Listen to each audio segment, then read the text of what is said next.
السلام عليكم ورحمة الله وبركاته. تم تداول أخبار تخص جديد قانون الأسرة الجزائرية مؤخرا، يعني عبر مواقع التواصل الاجتماعي، والمتمثل في إلغاء موافقة الزوجة الأولى، وأيضا منح منحة 20,000 دينار جزائري كدعم للمقبلين على الزواج.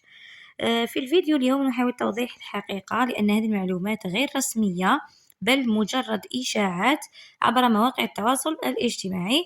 بل العكس، يعني لا يزال قانون الأسرة أو القانون الجزائري على حاله فيما يتعلق بشقه في قانون الأسرة بالمادة رقم 8، والتي تشترط الحصول على ترخيص من رئيس المحكمة لإتمام الزواج الثاني، يعني حتى توافق الزوجة الأولى على الزواج الثاني. وهذا الخبر الأخير تم نشره على أساس مصدره المحامية الوارد اسمها في الفيديو، لكنها قامت بتكذيب هذا التصريح، وأصدرت يعني منشور تقول فيه أن هذا الخبر لا أساس له من الصحة. ولمزيد من المعلومات فيما يخص هذا الموضوع تابعونا، الرجاء منكم الاشتراك وتفعيل زر الجرس وضغط زر الإعجاب تدعيما